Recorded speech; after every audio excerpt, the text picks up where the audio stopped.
بسم اللہ الرحمن الرحیم۔ السلام علیکم۔ ایک دفعہ سلطان صلاح الدین ایوبی رحمۃ اللہ علیہ اپنے کمرے میں آرام فرما رہے تھے، کیونکہ اس صبح وقت کے سلطان صلاح الدین ایوبی رحمۃ اللہ علیہ بہت طویل سفر سے لوٹے تھے۔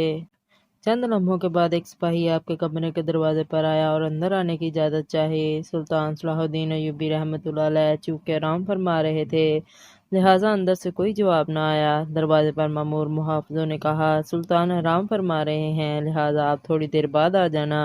وہ سپاہی آپ کا بہت وفادار سپاہی تھا، اس کو بلا جھجک محافظوں کو سلطان کے کمرے کے اندر جانے کی اجازت ہوتی تھی، لہٰذا اس نے بھی سلطان کو جگانے کو مناسب نہیں سمجھا اور سلطان کے کمرے کے دروازے کے ساتھ بیٹھ گیا۔ وہ انتظار کرتا رہا کہ جب سلطان صلاح الدین ایوبی رحمۃ اللہ علیہ بیدار ہوں گے تو تب ہی وہ اس سے ملاقات کریں گے۔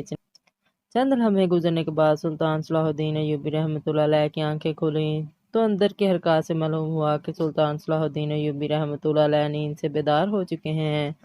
سپاہی نے اجازت چاہی اور آپ کے کمرے کے اندر چلا گیا۔ سلطان صلاح الدین ایوبی رحمۃ اللہ علیہ نے سپاہی کو کہا، ایسی کیا خاص بات ہے کہ تم اتنی دیر سے میرے کمرے کے باہر انتظار فرما رہے تھے؟ وہ سپاہی بڑا حیران ہوا کہ سلطان کو کیسے پتہ چلا کہ میں باہر انتظار کر رہا ہوں۔ سپاہی نے سلطان سے کہا، سلطان معظم، آپ تو نیند میں تھے، آپ کو کیسے معلوم ہوا کہ میں باہر کھڑا آپ کا انتظار کر رہا تھا؟ تو سلطان صلاح الدین ایوبی رحمۃ اللہ علیہ نے کہا، وہ انسان کبھی فاتح سلطان نہیں بن سکتا جو سوتے ہوئے دیکھ نہ سکے، وہ کچھ نہ سن سکے، نہ کچھ محسوس کر سکتا ہو۔ وہی اصل میں فاتح سلطان اور بہادر سردار وہی ہوتا ہے جو سوتا ہوا بھی سن سکے، دیکھ بھی سکے اور محسوس بھی کر سکے۔ سپاہی بڑا حیران ہوا اور پھر سلطان نے اسے پوچھا، بتاؤ کیا بات ہے؟ تو اس نے کہا، سلطان معظم، شاہی حکیم صاحب آپ سے ملنا چاہتے ہیں۔ سلطان نے کہا، اجازت ہے، آپ کا حکیم کو اندر لے آئیں۔ سپاہی باہر گیا اور چند لمحوں کے بعد شاہی حکیم کو لے کر سلطان صلاح الدین ایوبی رحمۃ اللہ علیہ کی خدمت میں حاضر ہوا۔ سلطان صلاح الدین ایوبی رحمۃ اللہ علیہ نے حکیم سے پوچھا، حکیم صاحب بتاؤ کیا بات ہے؟ آخر مجھ سے ملنے کی تمہیں اتنی جلدی اور کیا ضرورت پیش آئی؟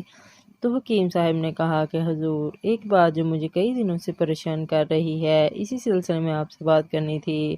سلطان صلاح الدین ایوبی رحمۃ اللہ علیہ نے سے پوچھا، کون سی بات ہے؟ تو اس نے کہا، سلطان معظم، میرے حکیم خانے میں بہت سارے شاگردوں میں ایک شاگرد جو کہ ایک خاتون ہے اور یہودی مذہب سے تعلق رکھتی ہے، اور لیکن اس نے اسلام کے بارے میں بہت کچھ پڑھا اور اسلام کے بارے میں بہت کچھ سیکھا، لیکن چند ایک سوال ہیں جس کی وجہ سے وہ ابھی تک مسلمان نہیں ہوئی۔ وہ چاہتی ہے کہ مسلمان ہو جائے، لیکن ایک سوال کا جواب میرے پاس نہیں، جس کی وجہ سے وہ ابھی تک مسلمان نہیں ہوئی۔ سلطان صلاح الدین ایوبی رحمۃ اللہ علیہ نے مسکرا کر کہا، سلطان کے حکیم ہوتے ہوئے تمہیں ایک سوال کا جواب نہیں آیا، بتاؤ وہ کون سا سوال ہے جو اس عورت کے ایمان لانے کے درمیان رکاوٹ بنا ہوا ہے؟ تو حکیم صاحب نے کہا، سلطان معظم، وہ خاتون کہتی ہے کہ آخر مسلمان خنزیر کا گوشت کیوں نہیں کھاتے؟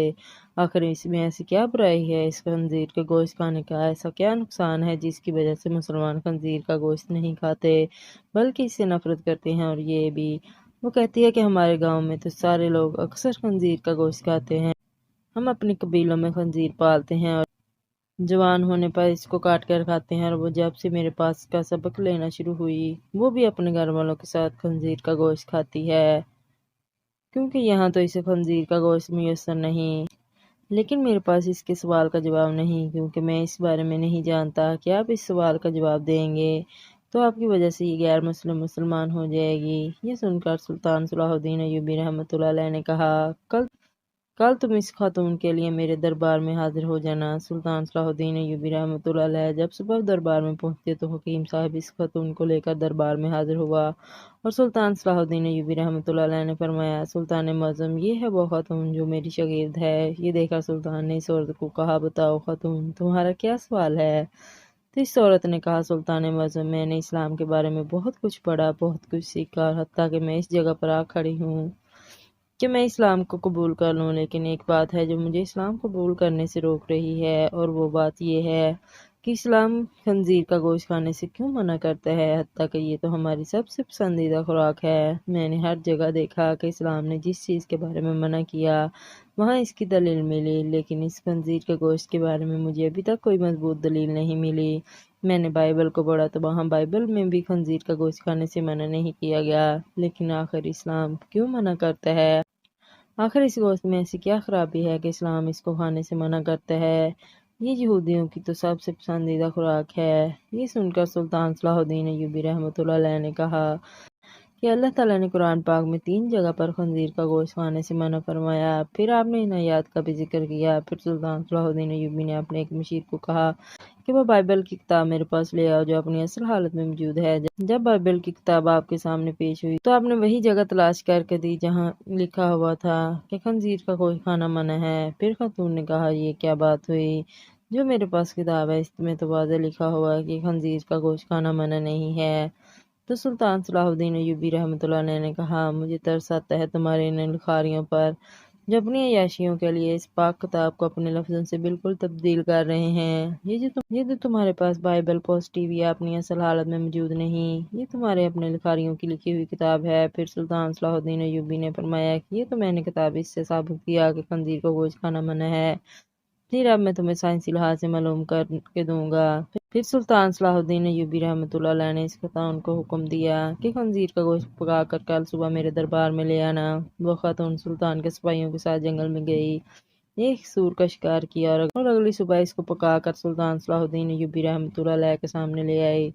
سلطان نے اس گوشت کو کراہت سے دیکھتے ہوئے اس خاتون کو کہا اب اس پکے ہوئے گوشت میں ایک بوٹی کو چھری کے ساتھ 2 حصے کرو۔ جب خاتون خنزیر کی بوٹی کے 2 حصے کیے تو اس کے درمیان میں سے گوشت کچا تھا۔ سلطان نے کہا اے خاتون تم نے اس گوشت کو اچھی طرح پکایا نہیں؟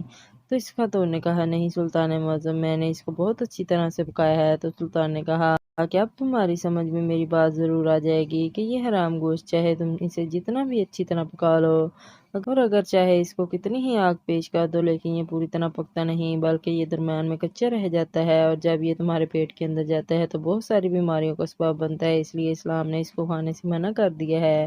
آپ خود ایک حکیم ہیں، آپ خود دیکھیں جو چیز کچی ہے آپ کے پیٹ کے اندر چلی جائے تو جا کر کتنی خرابیاں پیدا کر سکتی ہے۔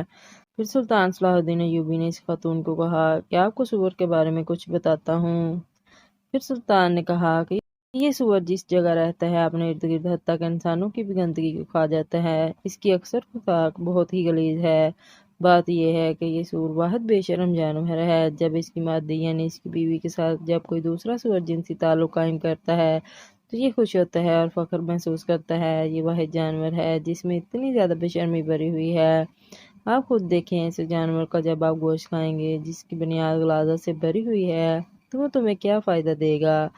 یہ بات سن کر وہ خاتون سلطان صلاح الدین ایوبی رحمۃ اللہ کے سامنے جھک گئی اور کہا سلطان معظم آپ مجھے اپنی زبان سے کلمہ پڑھائیں۔ سلطان صلاح الدین ایوبی رحمۃ اللہ علیہ نے عورت کو کلمہ پڑھایا اور تمام دربار اللہ اکبر کے نعروں سے بلند ہو گیا۔